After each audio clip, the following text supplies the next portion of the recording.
Olá, boa tarde a todos. Sejam bem-vindos a mais um webinar da Neuroimprove Academy, hoje dedicado à perturbação do pânico. Vamos falar sobre a caracterização desta perturbação e sobre os aspectos essenciais à intervenção na mesma. Devemos começar sempre por uma pequena apresentação. O meu nome é Maria, eu sou psicóloga clínica, sou membro efetivo da Ordem dos Psicólogos Portugueses e tenho estado completamente dedicada quer à Neuroimprove Clinic, que é a clínica na qual eu sou psicóloga, responsável técnica e sou também a gestora da qualidade do tratamento que é efetuado nessa mesma clínica, sendo que trabalhamos com a técnica de neurofeedback e temos também um acompanhamento psicológico, e sou ainda formadora na Neuroimprove Academy.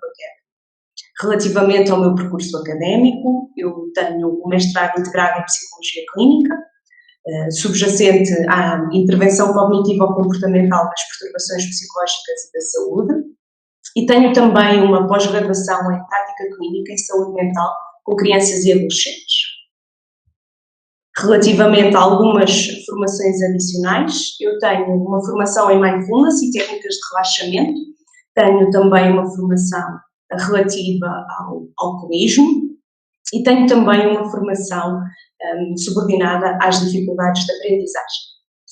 Como tenho estado, quer no que diz respeito ao meu percurso académico, quer no que diz respeito ao meu percurso profissional, muito dedicada às perturbações da ansiedade, tenho também uma publicação subordinada à perturbação de ansiedade social. Vamos ao nosso webinar. Estes são os tópicos que irei abordar. Falarei sobre o que é a perturbação de pânico, sobre as comorbilidades e o diagnóstico diferencial. Falarei também sobre 2 modelos do pânico e depois passarei para os aspectos essenciais da intervenção cognitivo-comportamental. É importante salientar que este webinar é, no fundo, uma introdução e uma recolha dos aspectos essenciais de um curso que eu ministro na Neuroimprove Academy. Esse curso chama-se Avaliação e Intervenção Cognitivo-Comportamental da Perturbação de Pânico. Eu selecionei alguns aspectos relativos à intervenção, os aspectos que eu considero essenciais para poder partilhar hoje com vocês. Sugiro que, se tiverem alguma questão, a formulem no espaço abaixo a esta apresentação, que está direcionado para questões que queiram colocar. No final da apresentação eu tirarei algum tempo para verificar as vossas questões, os vossos comentários e salientar alguns deles dentro do tempo que tiver ainda disponível. E vamos então dar início a esta caracterização da perturbação de pânico. A perturbação de pânico é uma perturbação de ansiedade caracterizada pela ocorrência de ataques de pânico inesperados. Este é o seu fator principal. E quando analisamos a perturbação de pânico, convém termos em linha de consideração que, relativamente à idade de início, esta reporta o final da adolescência ou o início da idade adulta. Ainda assim, poderemos encontrar na nossa prática clínica casos mais tardios de surgimento de perturbação de pânico. Embora seja raro, é possível que tal aconteça. No que diz respeito ao curso desta perturbação, ele é crónico, especialmente se considerarmos a inexistência de qualquer tipo de intervenção, de qualquer tipo de tratamento. Esta perturbação da ansiedade é mais frequente nas mulheres, num rácio de 2:1, e consideramos que esta perturbação de pânico pode realmente tornar-se muito invalidante, como veremos mais à frente, pois, numa primeira instância, é necessário clarificar o que é o pânico, o que é o ataque de pânico, para também conseguirmos melhor entender o tipo de ataque de pânico que teremos que identificar quando falamos desta perturbação. Assim sendo, entendemos que os ataques de pânico são constituídos por sintomas físicos e cognitivos e estes podem ser, então, ataques que são esperados, que se desencadeiam perante uma situação, um objeto, como é o caso das fobias específicas, e também podem ser inesperados, aqueles que normalmente são descritos como vindo do nada. Quer os ataques de pânico esperados, quer os ataques de pânico inesperados, poderão ser com sintomas completos ou com sintomas limitados. Quando analisamos um ataque de pânico, dentro da lista de sintomas que também já vou apresentar, nomeamos que 4 ou mais dos sintomas que vão ser em breve descritos classificam então um ataque de pânico esperado ou inesperado com sintomas completos, e também podemos então ter ataques de pânico com sintomas inferiores a 4, e aí falamos de ataques de pânico, sintomas limitados. Na perturbação de pânico especificamente, têm que existir ataques de pânico inesperados. Pelo menos um ataque de pânico inesperado tem que ocorrer na história clínica das dificuldades para ser então considerada esta perturbação. Relativamente aos sintomas, eles estão listados de acordo com o DSM-5. Temos as palpitações, os batimentos cardíacos ou o ritmo cardíaco acelerado. Temos também a falta de ar ou a dificuldade em respirar, sensação de asfixia, os estremecimentos ou tremores, suores, desconforto ou dor no peito, náuseas ou mal-estar abdominal e as sensações de frio ou de calor. São sensações súbitas que surgem e que podem então ser de frio ou de calor. Temos ainda os sintomas de medo de perder o controle, medo de enlouquecer, medo de morrer. Estes 3 são sintomas cognitivos. Continuamos com sintomas como a sensação de tontura, de desequilíbrio, a sensação de cabeça vazia, ou mesmo a sensação de desmaio, que é uma sensação. O desmaio não chega efetivamente a ocorrer na perturbação de pânico. O desmaio pode acontecer numa fobia específica à sangue.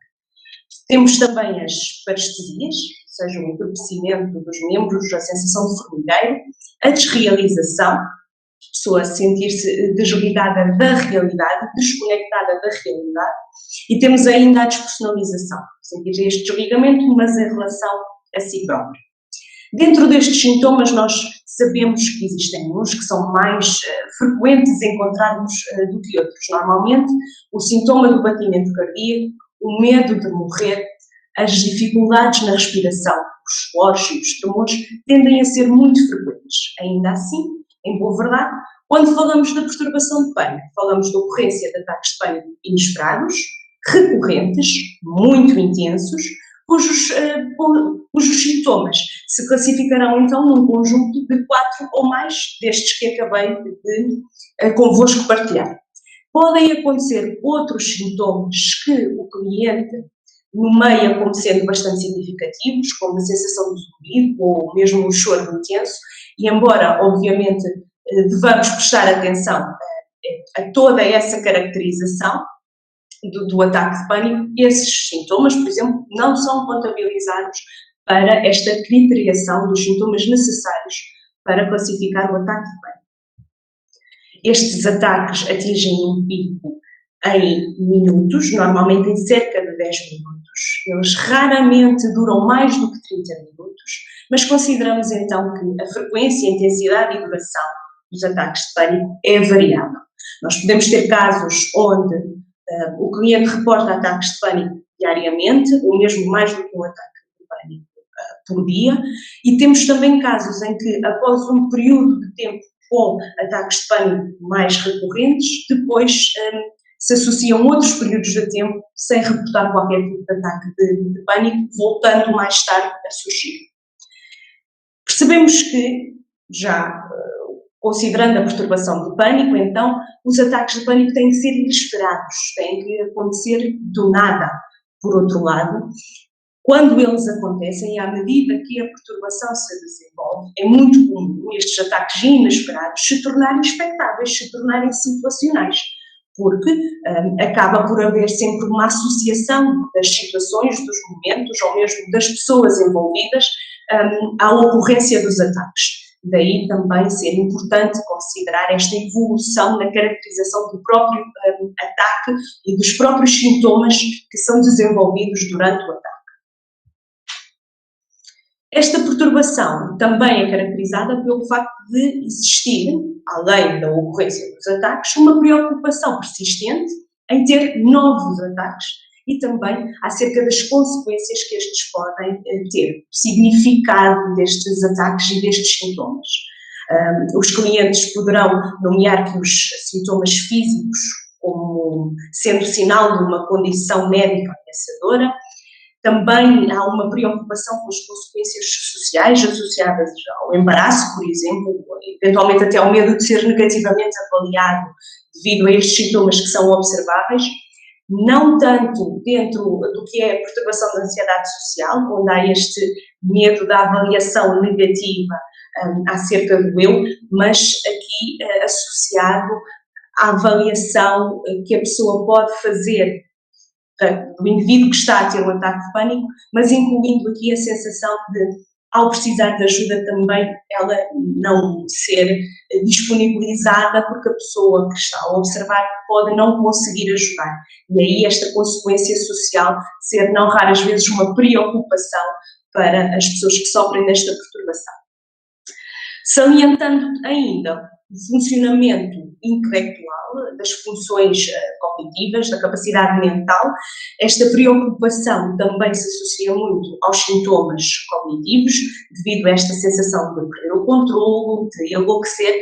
Este núcleo cognitivo destes sintomas faz com que depois, ao nível da preocupação, exista este receio do funcionamento mental do próprio ficar em causa.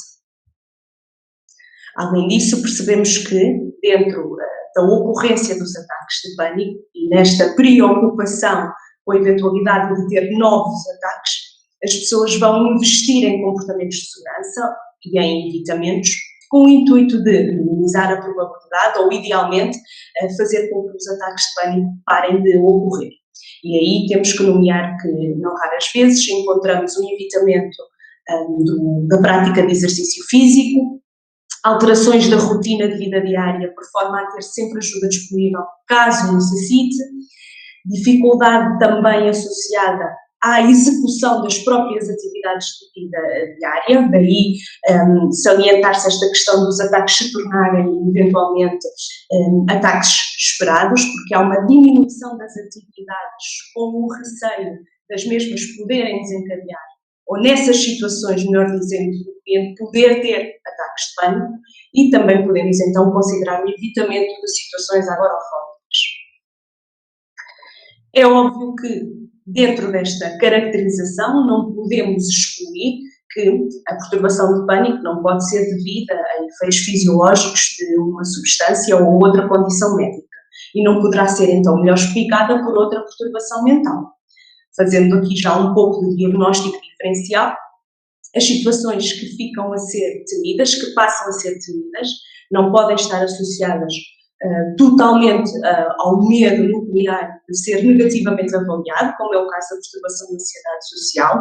Não podem, os ataques de pânico não podem ocorrer apenas perante objetos ou situações específicas associadas a uma fobia específica. Também não podem estar circunscritos à recordação de acontecimentos traumáticos, como na perturbação de stress pós-traumático, e também não podem ocorrer perante a separação, ou melhor dizendo, não podem apenas ocorrer perante a separação de figuras de vinculação, como acontece na perturbação da ansiedade de separação. Estes elementos já são a priori bastante importantes, também pois é necessário considerar o tal grau de invalidação que eu no início reportava. O facto de haver esta execução de comportamentos de segurança, de antecipação de situações, de preocupação com situações onde podem ocorrer ataques de pânico, o significado deles e dos sintomas que são experienciados, causa invalidação nos vários níveis de vida da pessoa. Existe dificuldade e invalidação a nível profissional e também financeiro. Começa a haver frequentemente faltas ao trabalho para ir ao médico, para ir ao serviço de urgência sempre que se tem um ataque de pânico. Esta necessidade de depois também fazer exames complementares, quer no serviço público, quer no serviço privado, que é então mais dispendioso, para poder excluir hipóteses devido ao tal significado que pode estar então associado aos ataques. A nível social, o facto de haver alteração de rotinas ou mesmo eliminar determinadas atividades sociais que antes eram feitas, originam um afastamento físico e emocional das pessoas que são significativas para o indivíduo que sofre desta perturbação, e a nível ocupacional, então, também temos que atividades que outrora eram de lazer, incluindo as atividades físicas, passam a ser cada vez mais limitadas. A vida das pessoas que têm perturbação de pânico tende a ficar progressivamente circunscrita ao mínimo indispensável por causa de tudo começar a ficar associado a esta sensação de medo, a estes ataques e a este receio, não só de experienciar os ataques, mas também do significado deles. Temos que considerar, quando analisamos esta perturbação, a presença de fatores de risco que são importantes para nós conseguirmos identificar o curso e também, então, o desenvolvimento da perturbação de pânico. Existem fatores de risco temperamentais, ambientais, genéticos e fisiológicos. E quando falamos dos fatores de risco temperamentais, salientamos a tendência que os indivíduos têm para dar importância excessiva aos sintomas de ansiedade e a lê-los a priori como perigosos. Portanto, independentemente de ter ou não ataques de pânico, já há aqui uma vulnerabilidade para atender à ansiedade, para a ter como algo perigoso, para tentar lidar com esta emoção por forma a controlar o mais possível a sua expressão. Quando falamos dos fatores de risco ambientais, temos elementos como violência, tabagismo, stress, quer este stress possa advir de questões pessoais, como questões profissionais, ou mesmo de saúde, no próprio ou na família, e a nível genético e fisiológico. Embora ainda não estejam definidos os genes que estão na base deste papel genético que a perturbação de pânico tem subjacente, sabemos que existem genes que estão realmente associados a esta perturbação.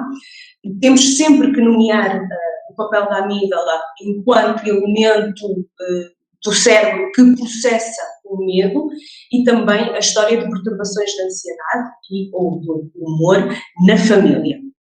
Claro que quanto mais alargado for, o que eu quero dizer é, quanto mais próximo da pessoa for o elemento da família que tem estas perturbações, mais provável será existir aqui um papel mais forte associado a este fator de risco genético. Ainda assim, todo o histórico significativo clínico da família deve ser aqui analisado ao nível da vulnerabilidade para a perturbação de pânico, para melhor conseguirmos compreender de forma idiosincrática quando estamos a trabalhar com cada um dos nossos clientes. Passando para as comorbilidades, eu decidi salientar a agorafobia. Nós tínhamos até no nosso DSM-4 que a perturbação de pânico poderia existir com ou sem agorafobia. No DSM-5 a agorafobia passou a ser um diagnóstico independente, mas sabemos que por causa do evitamento de se tornar progressivamente mais invalidante, como já referi, e também mais generalizada, existe realmente uma comorbilidade forte entre a perturbação do pânico e a agorafobia. E quando falamos na agorafobia, falamos no medo ou na ansiedade marcados em duas ou mais das situações agorafóbicas que estão aqui descritas. Portanto, a utilização de transportes públicos, espaços abertos, espaços fechados, estar em pé numa fila ou numa multidão, estar fora de casa sozinho. E no medo nuclear associado à agorafobia há este medo, passo a expressão, evitamento, ao pensar que a fuga poderá ser difícil ou a ajuda poderá não estar disponível no caso de desenvolver sintomas do tipo ataque de pânico ou outros sintomas incapacitantes e embaraçosos. A pessoa que sofre de agorafobia faz um evitamento ativo destas situações, portanto, se considerarmos perturbação de pânico e agorafobia, falamos obviamente de um evitamento das sensações e das situações. A necessidade de ter a presença de um companheiro, de um elemento de segurança que ajuda a tranquilizar ou considerando que assim a ajuda que acabei de referir passa a estar salvaguardada no caso de desenvolver sintomas do tipo ataque de pânico, porque a pessoa que é considerada de segurança está sempre a acompanhar o indivíduo que sofre desta perturbação. E temos também o facto de, não sendo possível evitar, e sendo então necessário enfrentar as situações, ele é feito, as pessoas acabam realmente por não evitar, mas este enfrentar das situações, esta exposição às situações, ocorre com medo e ansiedade, obviamente, muito intensos. O medo e a ansiedade na agorafobia são, obviamente, desproporcionais em relação ao perigo real que as situações agorafóbicas pressupõem e também tendo em conta o contexto sociocultural. Em boa verdade, isto também acontece na perturbação de pânico, portanto, esta percepção de perigo real é maior do que aquilo que é o perigo da verdade, aliás, várias vezes não há sequer perigo, já vamos ver isso melhor quando analisarmos os modelos de pânico, mas voltando à agorafobia, percebemos que o medo e a ansiedade são persistentes, com uma duração típica de 6 ou mais meses, e obviamente vão causar mal-estar significativo e déficit em âmbito social, escolar, ocupacional, profissional, se considerarmos aqui a questão do início da adolescência ou a idade adulta como idade de início para o desenvolvimento das perturbações. E continuamos a perceber que dentro da agorafobia, o medo, a ansiedade e o evitamento têm que ser claramente excessivos. Isto, mesmo considerando que outras condições médicas podem estar presentes, como por exemplo a doença de Parkinson, e mais uma vez fica a nota relativa ao diagnóstico diferencial, porque este medo, ansiedade e evitamento não poderão ser então mais bem explicados por outras condições mentais, por outros sintomas associados a outros diagnósticos. Quando falamos de perturbação de pânico e da agorafobia, sabemos que na perturbação de pânico estamos a falar de ataques de pânico inesperados, como eu já referi, pelo menos um, e na agorafobia estamos a falar de ataques de pânico esperados. Ainda assim, considerando as situações onde podem ocorrer estes ataques de pânico, existindo evitamento de 2 ou mais situações agorafóbicas e sendo preenchidos os critérios de ambas as perturbações, ambas devem ser consideradas e, portanto, estaremos na presença dos 2 diagnósticos. É ainda importante salientar, e também percebemos isso quando referimos os fatores de risco, que ao nível da comorbilidade também pode haver comorbilidade com perturbação depressiva major, com perturbação bipolar, portanto com perturbações do humor, com a perturbação da ansiedade da doença, a antiga hipocondria, que estava definida no DSM-4 e no DSM-5 adquire este nome, com a perturbação relacionada com substâncias, com outras condições médicas gerais, nomeadamente questões respiratórias, doença pulmonar crónica, por exemplo, e também temos que analisar a comorbilidade que pode ocorrer entre a perturbação de pânico e o síndrome do cólon irritável. Já passando para o diagnóstico diferencial, se existirem ataques de pânico com sintomas limitados, se existirem ataques de pânico, mas não existir a preocupação recorrente com a possibilidade de ter novos ataques, temos que considerar a perturbação da ansiedade com outra especificação ou a perturbação da ansiedade não especificada. Temos também que perceber se poderá estar presente a perturbação da ansiedade devido a outra condição médica ou uma perturbação da ansiedade induzida por substâncias, por medicamentos também, uma perturbação da ansiedade social, as fobias específicas, a ansiedade generalizada ou mesmo a ansiedade de separação. E, obviamente, fazer o diagnóstico diferencial com a agorafobia. Os elementos que são nucleares nestas perturbações de ansiedade são aqueles que nos permitem depois perceber se estamos na presença de elementos comórbidos ou, lá está, se está eminente a necessidade de fazer o diagnóstico diferencial e distinguir porque é que surgem os ataques, em que situações surgem os ataques, quais são as funções dos comportamentos que a pessoa, ou nos quais a pessoa investe. Falamos dos tais comportamentos de segurança e também dos evitamentos. Quer a comorbilidade, quer o diagnóstico diferencial são importantes para fazer a caracterização da perturbação de pânico, uma vez que permitem que ela seja melhor caracterizada quando estamos a trabalhar com um cliente específico que apresenta ataques de pânico e que tem esta preocupação recorrente associada a esses mesmos ataques. Não esquecendo que existe uma alta comorbilidade com outras perturbações de ansiedade e isso vai fazer com que possa existir mais do que o diagnóstico de perturbação de ansiedade ou outra, encontrados na mesma história de um cliente. Também podemos ter que considerar o desenvolvimento de diagnósticos de ansiedade ou mesmo de consumo de substâncias, portanto, de perturbação relacionada com o consumo de substâncias, e que são desenvolvidos a posteriori da perturbação do pânico e que surgiram como tentativa de resolução desse diagnóstico principal. Portanto, entendermos qual, ao longo do curso da caracterização da perturbação do pânico, mas também da história do cliente, é importante, de vida, história clínica, é importante percebermos se, existindo mais do que um diagnóstico, qual será o diagnóstico principal e qual será o diagnóstico secundário. Porque isso será uma linha orientadora também para a intervenção, para nós sabermos onde está a gênese das dificuldades. Passando agora para os modelos do pânico. Começamos pelo nosso modelo clássico, o modelo de Clark.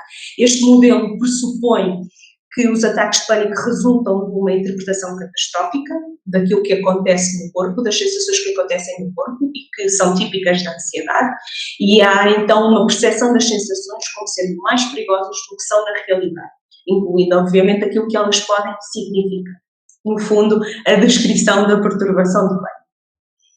Temos ainda que há uma apreensão com o perigo e que essa apreensão vai aumentar a percepção das sensações corporais que já estão a ser experienciadas, e essas sensações e esse aumento de percepção vai potenciar a interpretação catastrófica, culminando em ciclo num ataque de pânico. E obviamente vão-se associar evitamentos que vão impedir a desconfirmação desta interpretação que foi feita e alimentar o modelo de pânico e alimentar o ciclo de pânico que a pessoa, ou no qual a pessoa passa a viver. Em esquema, percebemos que perante um estímulo interno ou externo, mas aqui falando da perturbação do pânico, perante a ativação fisiológica, logo no estímulo interno, desencadeia-se esta percepção de ameaça, cuja gera apreensão, cuja gera um aumento das sensações corporais. Portanto, na percepção da ameaça temos alguma ativação fisiológica, ela vai ficar aumentada e vai originar esta interpretação catastrófica, vai desencadear esta interpretação catastrófica das sensações. Ao fazê-lo, a percepção de ameaça é também ela aumentada, o que vai gerar uma maior apreensão, um maior aumento, melhor dizendo, esta percepção ainda maior de aumento das sensações corporais, logo da interpretação catastrófica, e ciclicamente então culminar num ataque de pânico. Mas podemos analisar também o modelo de Barton, que nos demonstra de uma forma também bastante simples o curso, o desenvolvimento da perturbação de pânico. O modelo de Barton já inclui esta vulnerabilidade, os fatores de risco para reagir de modo intenso a situações de stress e de ansiedade. Falamos de vulnerabilidade biológica e psicológica. Na vulnerabilidade biológica falamos da tendência para somatizar as sensações, e essa tendência surge já nas experiências prévias de incerteza e de percepção de falta de controle. E temos também a vulnerabilidade psicológica, que tem a ver então com o medo que é aprendido, também ele nas experiências prévias, de que as sensações corporais que são ativadas são indicadoras de perigo, são indicadoras de algo imprevisível e incontrolável. Dentro deste modelo, percebemos que o mesmo pressupõe que a ansiedade surge de mecanismos de alarme que são ativados perante ameaças. Aqui falamos então da amígdala, e que esse mecanismo de alarme desencadeia uma resposta de luta ou fuga perante uma situação ansiosa. Claro que esta resposta de luta ou fuga é uma resposta rápida, automática, adaptativa, mas não é quando consideramos a terminologia de falso alarme, ou seja, quando esta resposta surge, mas é uma resposta inadequada porque o perigo não é real, estamos a falar de uma percepção de perigo, aí sim falamos de falso alarme, onde esta resposta é então inadequada. Essa resposta inadequada vai transformar-se num alarme aprendido, devido à associação entre falso alarme e as sensações interoceptivas, que são as sensações então que a pessoa experiencia e que incluem sensações corporais e cognitivas, ou seja, as sensações físicas e cognitivas, que já foram descritas dentro da caracterização dos ataques de pânico. Existe aqui o elemento da apreensão ansiosa, da preocupação centrada na possibilidade de voltar a ter as sensações que acabaram de ser experienciadas, portanto, centrada em futuros alarmes. Temos o evitamento agorafóbico, logo estamos a falar de todos os evitamentos que estão associados à agorafobia. O evitamento interoceptivo, portanto, a pessoa começa a evitar todas as atividades que vão envolver sensações semelhantes àquelas que são desencadeadas ou que são comuns às desencadeadas perante o pânico. Temos também comportamentos de distração, que no fundo são o evitamento no qual a pessoa investe das sensações físicas, portanto, atividades que a pessoa realiza por forma a se distrair das sensações, como por exemplo ver televisão. Temos também os comportamentos de segurança, falamos de comportamentos, que estão então criados, desenvolvidos para salvaguardar a pessoa caso ela tenha um ataque de pânico. E, vendo sumariamente no modelo, percebemos então que é considerada a vulnerabilidade biológica e psicológica, que a priori, enquanto fator de risco, já está presente e que é ativada em situações de stress devido a eventos da vida normal, cotidiana. Vai então dar-se um falso alarme, e esse falso alarme tem então a ver com a resposta de luta ou fuga na percepção de perigo. Logo, não estamos a falar da resposta adaptativa perante um perigo real, é esta percepção que faz a chave do falso alarme, que faz desencadear toda a resposta, mas sem ela ser efetivamente necessária, cuja se vai associar às sensações somáticas, às pistas interoceptivas, às pistas corporais, criar este alarme aprendido, esta associação entre os falsos alarmes e as sensações, e vai então gerar uma vulnerabilidade psicológica específica para as sensações físicas, que não têm explicação, mas que são claramente tidas como ameaçadoras, como perigosas. Isto, por sua vez, vai gerar a apreensão ansiosa, focada nas sensações e nos alarmes futuros, nos futuros ataques de pânico, e, em última análise, então, criar esta perturbação de pânico e, em última análise, podendo também desenvolver-se a agorafobia. Quer o modelo de Clark, quer o modelo de Barlow, acabam por abordar exatamente as mesmas questões. É esta questão da interpretação das sensações tidas que vai criar esta chave para este caminho para a perturbação de pânico se instalar. Mas percebemos que ambos os modelos estruturam o conhecimento, permitem-nos perceber melhor a origem, o desenvolvimento e mesmo a manutenção da perturbação de pânico e vão então ser linhas orientadoras não só para a avaliação, mas também para a intervenção. Percebemos que estes modelos salientam os fatores de vulnerabilidade, os erros e os enviesamentos na interpretação das pistas corporais, portanto, os erros de processamento de informação. Eles salientam ainda a ansiedade antecipatória e a preocupação com eventos futuros, os evitamentos das sensações e das situações e também os comportamentos de segurança. E isso dá aqui a nossa ponte para os aspectos essenciais da intervenção. Ou seja, quando falamos da intervenção, neste caso estamos a falar da intervenção cognitiva ou comportamental, percebemos que os seguintes elementos são essenciais para uma boa intervenção.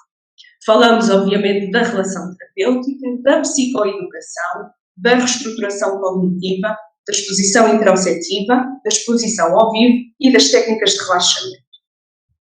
Vendo com algum detalhe, sabemos que esta relação terapêutica diz respeito à relação que o psicólogo e o cliente vão estabelecer para dar prossecução à avaliação e à intervenção, para eles então trabalharem em conjunto e poderem investir no tratamento das dificuldades associadas à perturbação de pânico.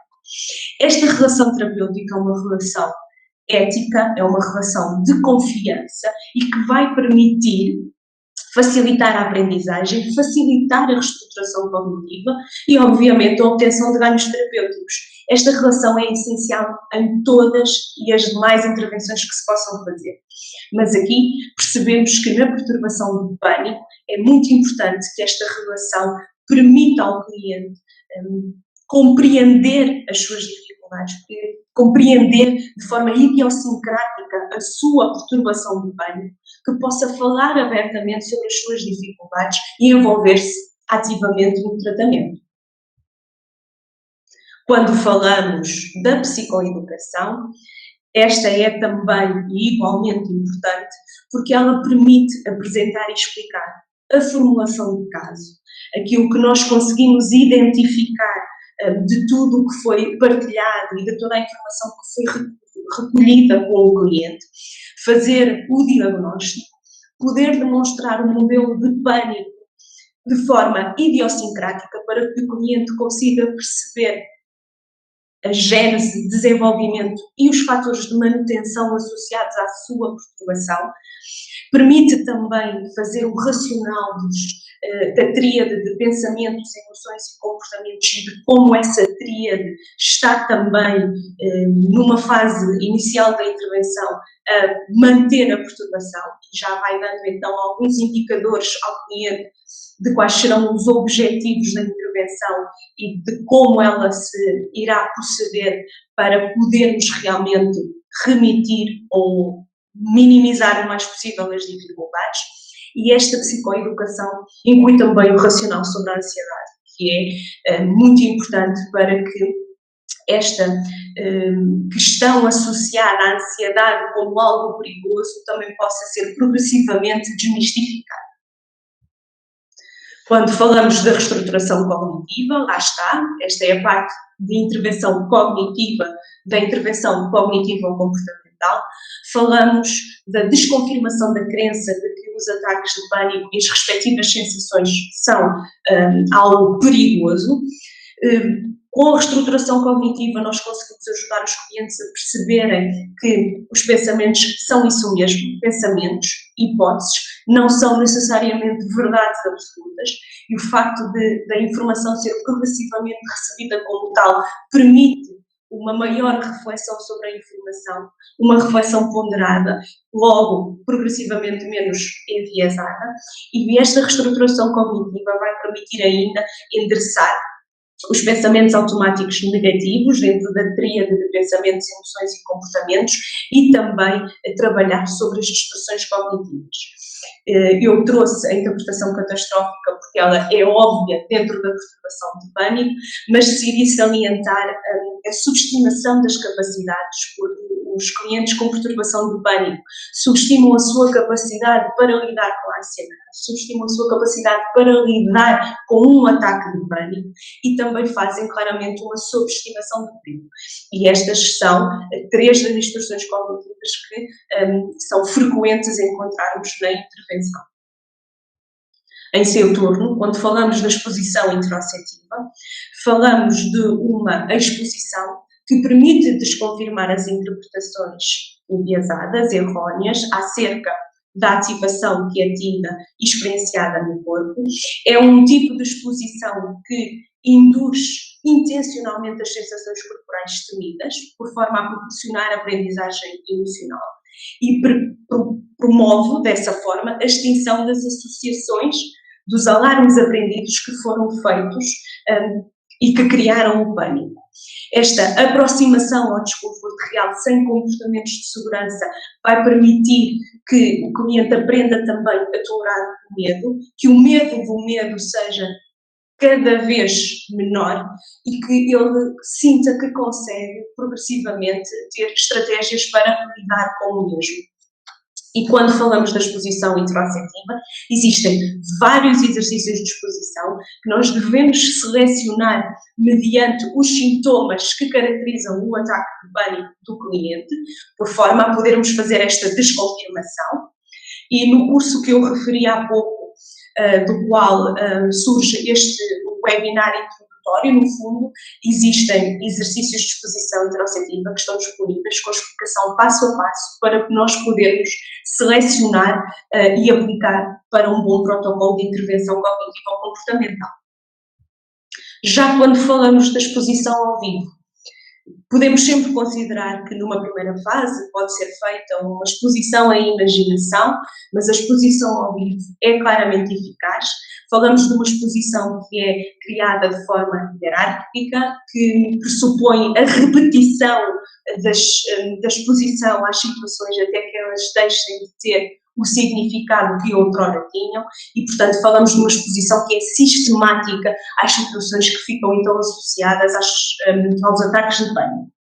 Esta exposição repetida vai permitir fazer a desconfirmação das interpretações enviesadas, das interpretações, então, erróneas, da percepção de perigo que não é efetivamente um perigo real e vai também permitir fazer a extinção das respostas emocionais condicionadas às situações agorafóbicas, se elas existirem, às situações ansiosas que exploram ataques de pânico, que será, no caso de não existir agorafobia, as situações nas quais vamos trabalhar, e também distinguir a resposta emocional associada à ativação interoceptiva, às sensações corporais.